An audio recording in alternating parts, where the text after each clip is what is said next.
तो इस वाली पीसीबी में आपको मालूम है कि जब भी पावर जाता है तो पावर ख़राब का प्रॉब्लम आता है, तो ये आईसी फट ही जाती है। और ये आईसी फट जाएगी तो ऐसा नहीं है कि ये आईसी फट गई बस इसको निकाला और लगा दिया, आप इसमें परेशान हो सकते हैं। अगर नहीं प्रॉब्लम हुआ तो आप आसानी से इसमें आप इंस्टॉलेशन तो कर देंगे, परफेक्ट हो जाएगा। ये उड़ती कभी है जब ये हमारा डायोड शॉर्ट होता है, और जब भी शॉर्ट होता है तो ये उड़ जाती है। उसके साथ में कभी कभी ये ब्लास्ट करती है, तो ये मैंने इसका एसएमपीएस निकाल दिया है, जो चॉपर है मैंने निकाल दिया है इसका। और ये अक्सर करके शॉर्ट हो जाएगी। जब शॉर्ट हो जाएगी तो आप इसमें आईसी डालते रहिए, ये चलेगी नहीं, उड़ जाएगी। तो इस कंडीशन में मैं क्या किया हूँ, अभी जितने में लगाया हूँ परफेक्ट हुआ है और किसी में इशू नहीं आया है। आप अगर वीडियो देखे होंगे तो आपको मालूम होगा। तो मैं यहाँ पे जो ट्रांसफार्मर होता है उस ट्रांसफार्मर को फिर से रीवाइंडिंग कर लेता हूँ, और रीवाइंडिंग करने के बाद इसका अलग अलग कनेक्शन निकाल लेते हैं। और इसका अलग कनेक्शन निकालने का उद्देश्य यही है कि इसमें जो सप्लाई बनी होती है, इसको चलाने के लिए जो सप्लाई रहती है 15 वोल्ट की, वो सेपरेट है। यहाँ पे देखेंगे आप तो ये तो डीसी इसका माइक्रो कंट्रोलर के लिए रहेगा, जो इसी से रिले के लिए भी जाएगी। और यहाँ पे एक रेगुलेटर लगा है 5 वोल्ट का, तो इसको ऑपरेट करने के लिए, और बाकी वेलन के ज़रिए और रिले को ऑन कराएगी।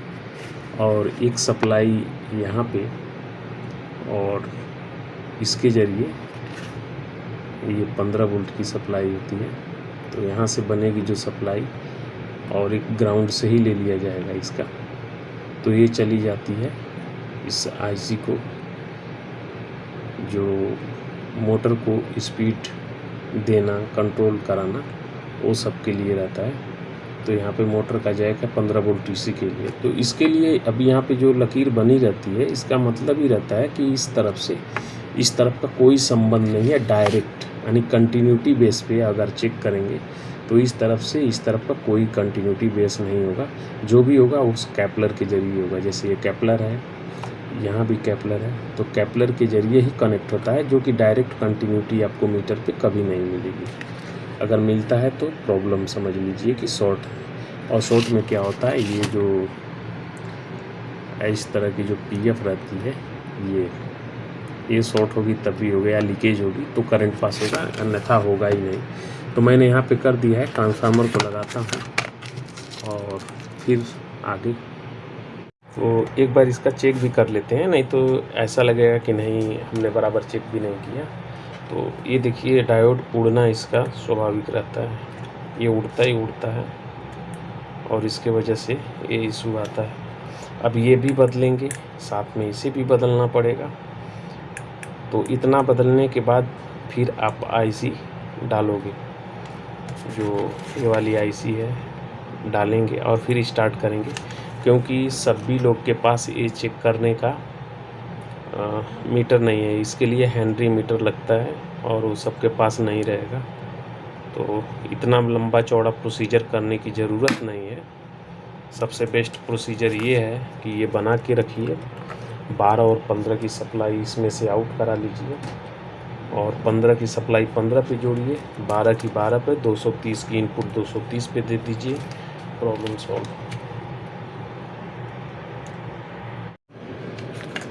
तो यहाँ पे मैंने कनेक्ट कर दिया। यहाँ पे देखेंगे ब्रिज रेक्टिफायर का बना रहता है, तो बीच में एसी आता है, तो हम डायरेक्ट यहीं से एसी का कनेक्ट कर देते हैं, और यहाँ पे मिल जाता है। तो 230 वोल्ट पॉइंट पे आपको इसको कनेक्ट करना है। और जो 15 वोल्ट की सप्लाई है, तो 1 नंबर पे आप कनेक्ट कर सकते हैं। ये ट्रांसफार्मर जो निकालेंगे वहाँ पे 1 नंबर रहेगा, और अगर नहीं होता है तो इसके ग्राउंड पे यहाँ पे टच कर देंगे इसको, क्योंकि ग्राउंड से इसको, ये ग्राउंड का ही कनेक्शन यहाँ तक आया है, सर्च करेंगे तो यहीं तक आएगा। तो ये इसके साथ में हो जाता है ग्राउंड पे, और पॉजिटिव तो डायरेक्ट यहाँ पे मोटर पे पहुँच जाएगी, और इसका ग्राउंड पहुंचता है। और 15 वोल्ट के लिए जो 15 वोल्ट की जो दूसरी वायर बचती है वो वायर यहाँ पे लगाते हैं और उसके ज़रिए ये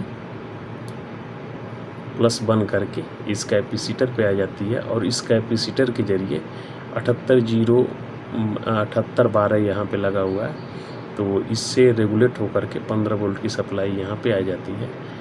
और ये 12 वोल्ट का जो कनेक्शन बचता है इसमें 1 या 2 में करेंगे, या फिर ये यहाँ पे आप कनेक्ट कर दीजिए और कैपेसिटर के निगेटिव पे दूसरी पॉइंट, तो निगेटिव बन गया, इधर से ये पॉजिटिव बन जाएगा, बाकी फ़िल्टर होकर के आगे का प्रोसीजर चालू हो जाता है।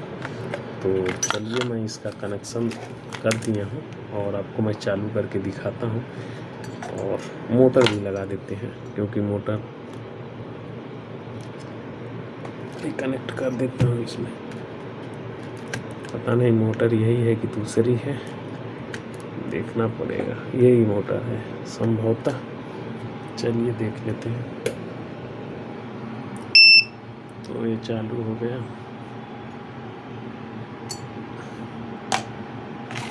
अब मोटर चलनी चाहिए, तो मोटर भी देख रहे हैं चलने लगी। ठीक है, तो मोटर चलने लगी, अभी ये हो गया। और ये पीसीबी अभी फेल नहीं होने वाली है, और कितना भी फ्लक्चुएशन होवे अभी ये फेल नहीं होगा। ट्रांसफार्मर फेल नहीं होता है, एसएमपीएस फेल हो जाता है। एसएमपीएस में कुछ वाट की बचत होती है। और इसमें दूसरा चीज़ एक और रहेगा कि ये अगर ये इन्वर्टर पीसीबी होती तो ये थोड़ा लगाना संभव नहीं है, क्योंकि उसमें कैलकुलेशन भी इसी के अनुसार होता है इनपुट के।